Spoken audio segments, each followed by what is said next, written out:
Hey there, welcome back. Welcome back, home loan shoppers. We are in chapter 4, section 3 of this home loan shopping course. Just as a quick recap, in section 1 of this chapter, I covered what to do before you contact the prospective bank lender or brokerage that you're going to be shopping at.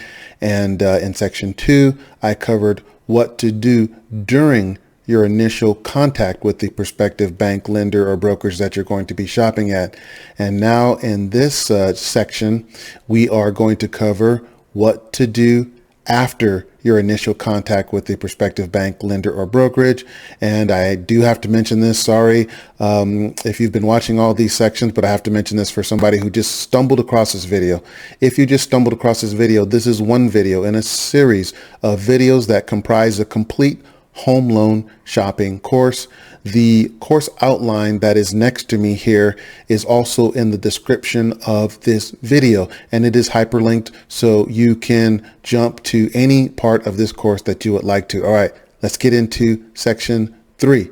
Now, this is actually not going to take too long, but it is very important.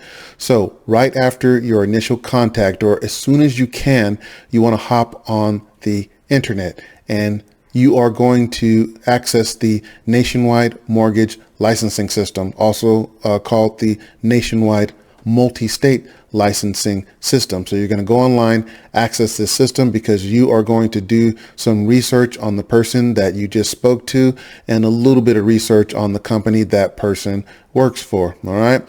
So you go ahead and go on, you can go on whatever browser you're using. Just go ahead and type NMLS, the acronym for Nationwide Multi-State or Licensing System. Just type in NMLS, Consumer Access.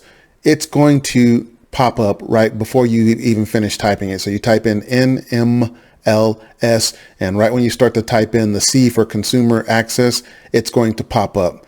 And so go ahead and click on that. It's going to take you to the site. And you click through a couple times and you are there. So you can look up someone by their name, or more efficiently and quicker, their NMLS ID number.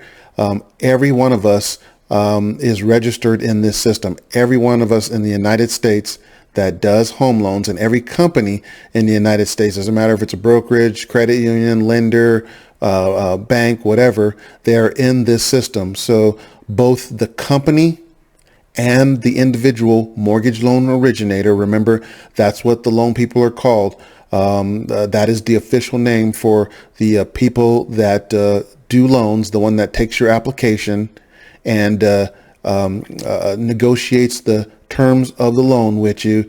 That is the mortgage loan originator. That is their actual name. A lot of people think that it's called a broker or loan officer. It's mortgage loan originator. So I just wanted to mention that because I'm going to continue to mention that, and I want you to know what I am talking about. All right, so back to it. So when you go to the Nationwide Mortgage Licensing System and you get to the point where you can put in the information, you're going to type in the NMLS ID number.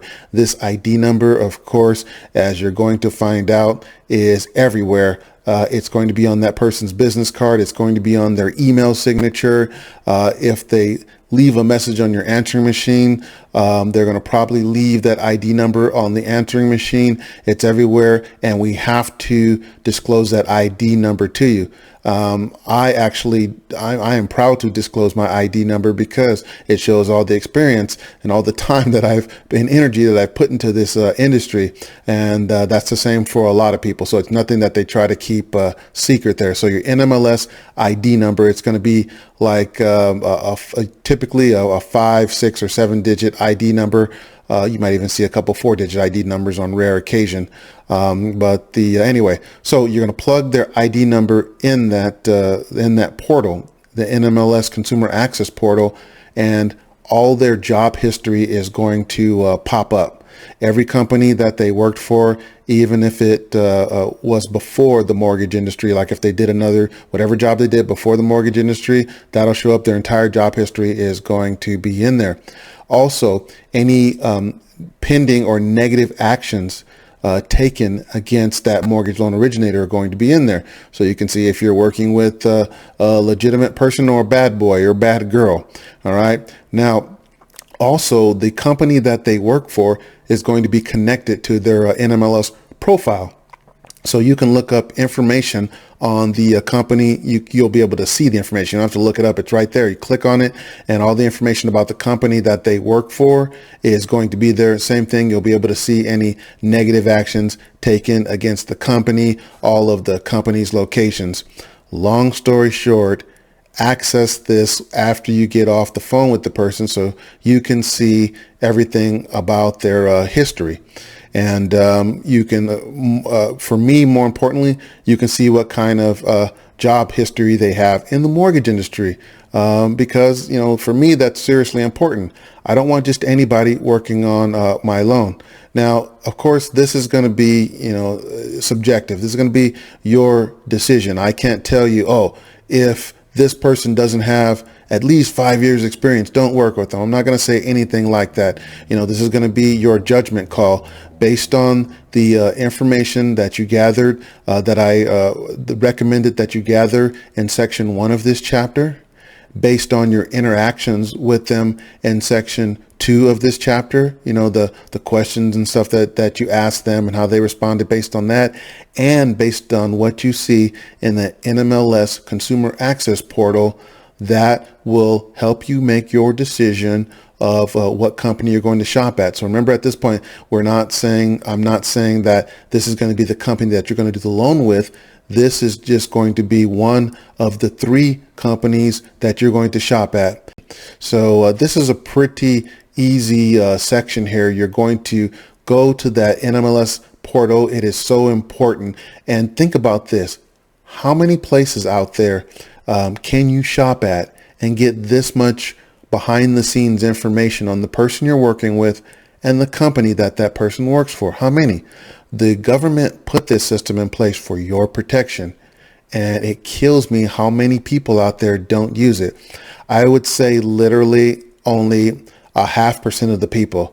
I have practically begged people to access this portal. Just do not complete your shopping without checking out the company that you're going with, and the more importantly, the person that you're doing this loan with. And so many people just blow that off. I'll close with this. I mentioned it before, so I'm not gonna beat that dead horse about the loan originator, but I gotta just touch on it one more time. That person is critical. That loan originator, you probably don't know it because a lot of people blow them off as just some order taker. They are not. That person is instrumental, can be instrumental in you getting the best deal or not. If you just have a kind of a lame loan originator, and you may get a good deal, sure, you can get a good deal, but that loan originator can be the difference between you getting a good deal and a freaking fantastic deal. On the interest rate is what I'm referring to.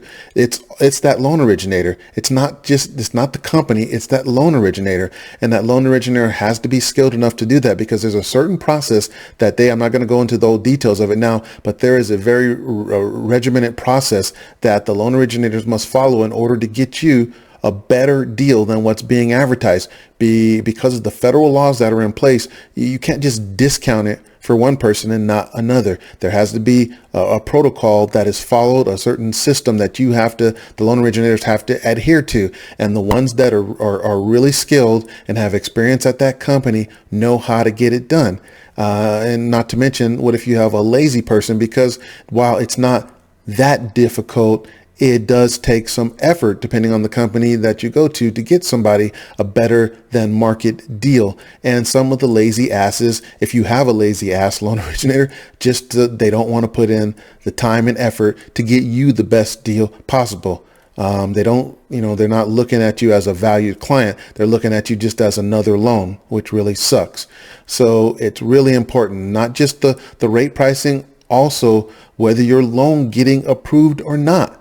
That's a huge part. It's not just the underwriter or the processor. It's huge how that loan is prepared. And then if there is some pushback, even if they prepare the loan righteously and they submit the loan You could have a processor that messes something up, or an underwriter that like I mentioned earlier, a picky ass underwriter that even though it meets the guidelines, it gets kicked back. Who's going to fight for that? The loan originator. Not if you have a lame one, though. Not if you have an unskilled loan originator. So you've got the interest rate pricing. You've got whether the loan is declined or not. And next, you've got shepherding that loan through the process. You have to have a skilled loan originator to push that loan through the process quickly and efficiently. And I don't want to beat it all up, but I just want to say, don't blow this part off. Check out that person you're talking to on that NMLS Consumer Access Portal. The government made it. They put a lot of time into it. Use it, benefit from it. Okay. All right. So this concludes this section 3 and chapter 4 of this home loan shopping course. The next video should play, because this is in a playlist, so it should automatically play. If it doesn't, like I mentioned on the other ones, please access the lesson outline in the description of this video and click on the next video. Thank you so much for watching, and I will see you very soon on the next video.